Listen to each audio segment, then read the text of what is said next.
मैं डॉक्टर विपिन राय सूद, Mayur Vihar phase 2 physician. आज कुछ बातें करूंगा मैं आपसे एसिडिटी के बारे में।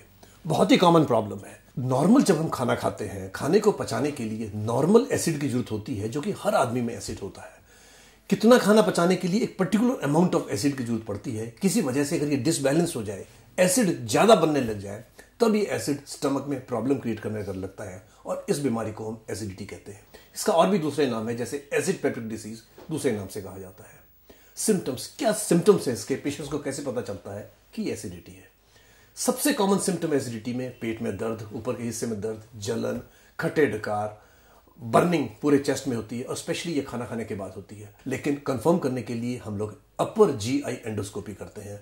अपर जीआई एंडोस्कोपी में एक बहुत ही छोटी पाइप होती है, उसके आगे कैमरा लगा होता है, वीडियो रिकॉर्डिंग होती है उसकी। नाक के जरिए नाक को पहले सुन कर दिया जाता है और वो पाइप हम लोग स्टमक के अंदर डालते हैं और देख लेते हैं कि अंदर क्या है। जहां तक इलाज की बात है, खाने का परहेज, इसमें बहुत बहुत गलत धारणाएं सब लोग समझते हैं।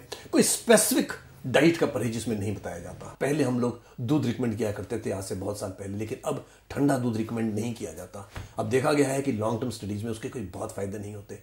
खाने पीने का कोई स्पेसिफिक परहेज इसमें नहीं होता। इलाज में एंटासिड्स मेन ट्रीटमेंट माने जाते हैं। इसमें लिक्विड्स फॉर्म में भी आते हैं, टेबलेट फॉर्म्स में भी आते हैं।